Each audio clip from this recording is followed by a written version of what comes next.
Me sumo a los agradecimientos del resto de mis compañeros. No por ser el último voy a dejar de agradecer a la organización del Congreso y la oportunidad, sobre todo, de poder estar hablando hoy aquí de la Estación Marítima de Santander.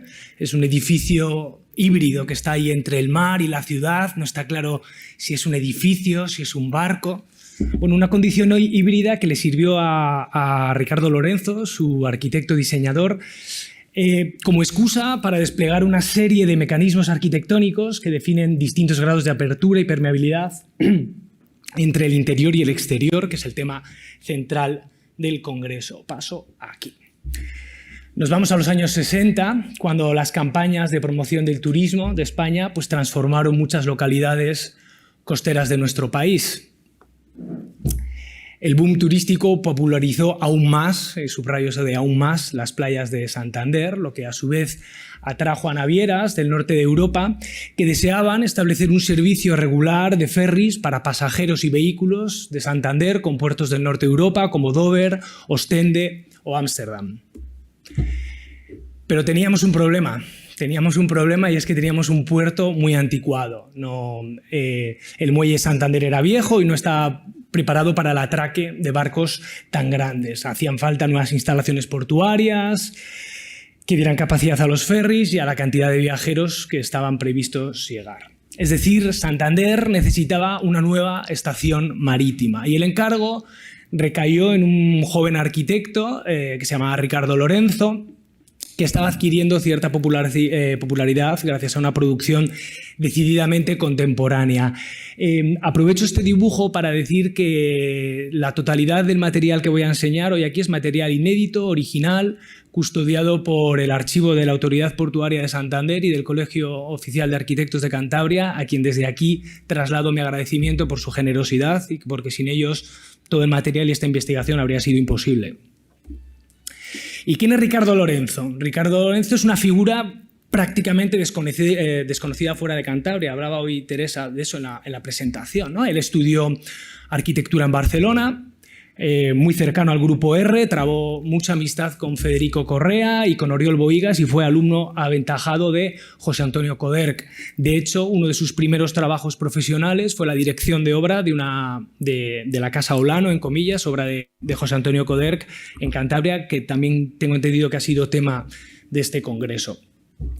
Desde muy temprano, Lorenzo demostró que era un artista total. Hacía arquitectura, desde luego, pero era un excelente dibujante, esculpía, pintaba e incluso diseñaba los logotipos de los restaurantes y cafeterías para los que trabajaba, puesto que él empezó trabajando sobre todo en locales de hostelería en Santander. De hecho, su primer gran proyecto es la Cafetería Lago, tristemente hoy ya desaparecida, que era, bueno, pues ya pueden ver un bar de estos tipo americano, y presentaba una atención al detalle absolutamente apabullante. El plano de despieces de los pavimentos es alucinante, ¿no? Esa mezcla de colores, formas, entre lo figurativo y lo abstracto. Pueden imaginar lo que supuso en el año 58 un bar con un suelo así en una ciudad como Santander. Durante los años 60 y 70, Lorenzo comenzó una etapa de exploración formal que dejó como resultado pues, una serie de edificios con una componente plástica muy interesante. Lorenzo entendía la fachada como un plano grueso, como una piel, digamos, de muchas capas que él iba horadando, excavando en ellas, tratamiento de la superficie casi como un elemento masivo para crear juegos de huecos, macizos, volúmenes curvos, recovecos y demás. Un tema fundamental es el ladrillo caravista, es una constante constructiva a lo largo de toda esta época de la obra de Ricardo Lorenzo. Era un material muy barato al que el arquitecto pues, supo dotar de un valor expresivo y flexible para la creación de nuevas formas, esas formas curvas y demás. Digamos que Lorenzo se movía un poco a medio camino entre el organicismo altiano de los años 50 y 60 y cierto expresionismo brutalista también, muy de la época, sobre todo en España.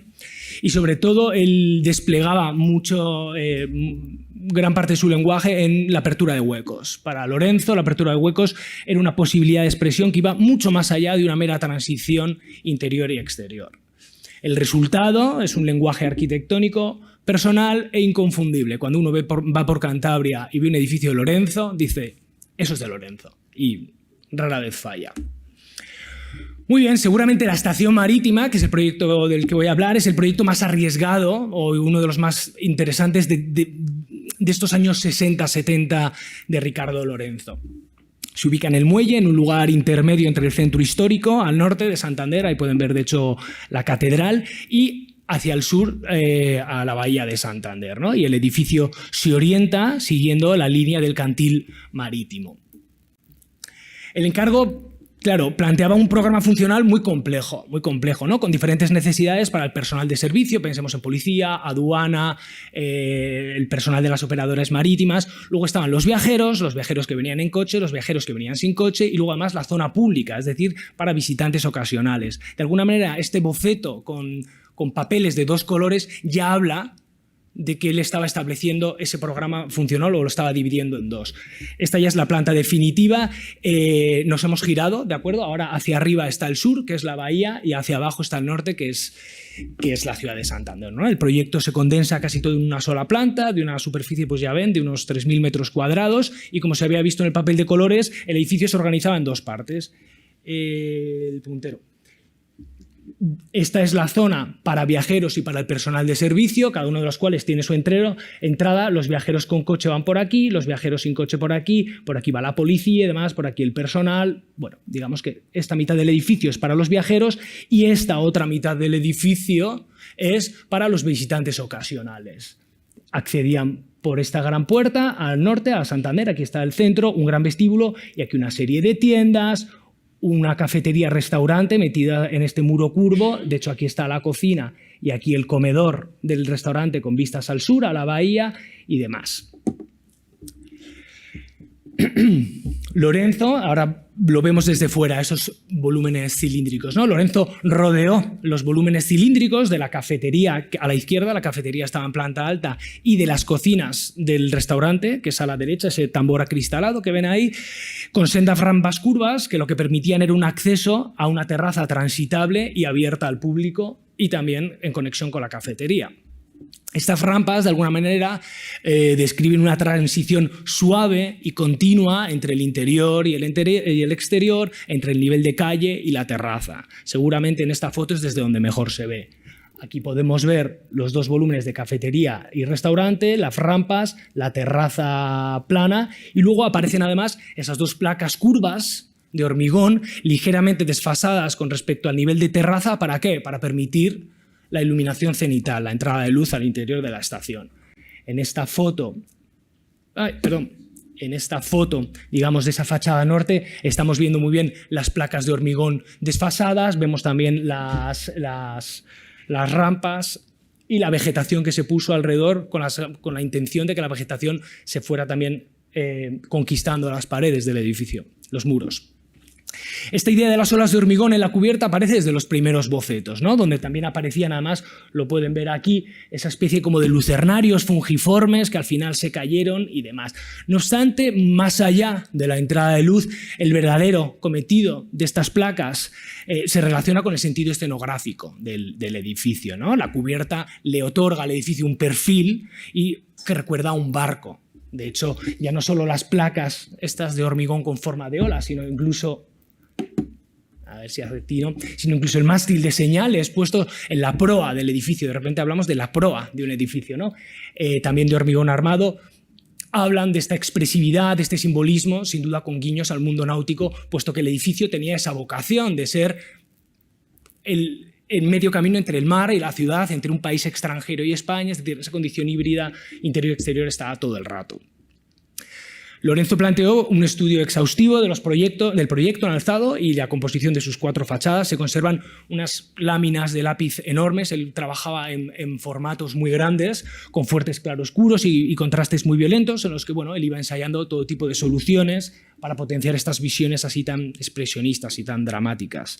En ambos casos, en las fachadas norte y sur, desde luego las cubiertas, la forma de la cubierta tiene una pregnancia y le da mucha personalidad a esos alzados. Sin embargo, tiene un carácter muy distinto. Vamos primero con el alzado sur.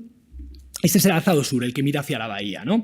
El elemento principal lo vemos en el cuerpo de abajo, ¿no? Es una ventana continua que establece una continuidad visual con el mar, de tal manera que los viajeros que estaban dentro ya podían ver hacia dónde se dirigían, ¿no? El cuerpo inferior, además, fíjense que se separa claramente de la parte de arriba con esa línea de sombra tan violenta que recorre el alzado y que potencia el esquema de composición basado en estratos horizontales. Es decir, tenemos un cuerpo inferior duro y transparente y un cuerpo superior blando que habla de las cubiertas, de las olas y esas cosas. Pasamos ahora al otro lado, a la fachada norte, la que da la ciudad, seguramente la más interesante, que evidencia esto que contaba yo antes del entendimiento de la fachada como un plano grueso, con muchas capas, con muchos espesores, ¿no? Al final, bueno, pues se abre a la ciudad con diferentes puertas y demás, pero estableciendo esos juegos de macizos, de huecos, potenciando mucho sombras muy violentas, umbrales, espacios mixtos, de tal manera que, bueno, la entrada nunca está clara dónde está, ¿no? Es un alzado con una lectura muy compleja porque nada coincide.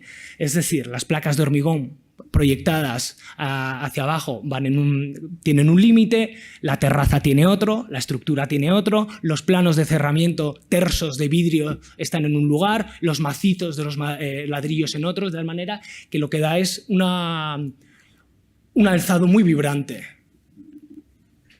¿no? Incluso Lorenzo pues, aprovechó el ritmo y la disciplina de la modulación que le imponía su queridísimo ladrillo caravista pues, para esculpir huecos muy profundos con estos guiños medievales o este otro abocinado, ¿no? Que contrasta con los paños tersos de vidrio y que al final está ayudando a mostrar, digamos, la profundidad de ese acceso, ¿no? El hueco se acompaña con los accesos, cuando luego en realidad es un poco mentira, esto no es exactamente así, porque vemos que esos huecos que veíamos con tanta profundidad que nos hacía pensar en una fachada muy gruesa, realmente están mordiendo el interior, porque luego la fachada tenía el grosor que tenía que tener, ¿no?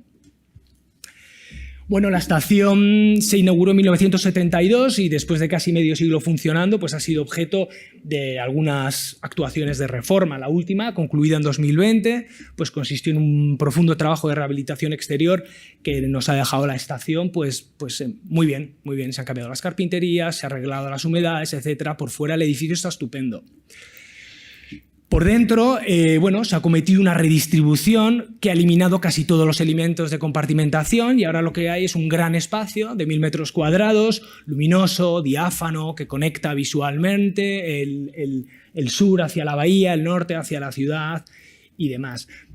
Claro, la transformación ha sido polémica porque la nueva distribución difiere enormemente de la original. A este respecto hay que decir que hay muy pocas, o yo he localizado muy pocas fotografías del interior de la estación original, así que si alguien también está aquí escuchando en casa, streaming o lo que sea, y tiene fotos del interior, que se ponga en contacto conmigo y se lo agradeceré un montón y le invito a unas rabas en Santander.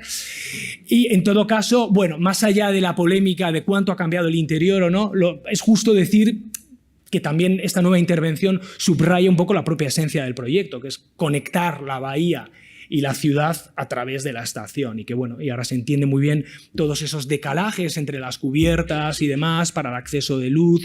Bueno, ha quedado, pues eso, han cambiado las necesidades. Bueno, la llegada de barcos cada vez más grandes, aquí vemos el Arcadia con 1998 personas a bordo, compromete desde luego el futuro de la estación, al menos como estación. De hecho, está proyectado que a principios de 2023 deje de prestar servicio al transporte de vehículos para convertirla únicamente en terminal de cruceros de lujo. Este cambio pues, forma parte de una operación de transformación urbana y paisajística que ya sufrió o experimentó un gran espaldarazo, mejor dicho, con el Centro Botín de Renzo Piano, porque además ambos edificios al final pues están al lado, es que están separados a escasos 150 metros, están el uno pegado al otro, ¿no? Con la coartada de crear el marco idóneo para su implantación, Renzo Piano pues construyó o soterró el tráfico, mandó construir este túnel, reorganizó los jardines de Pereda, etcétera, para crear el lugar estupendo.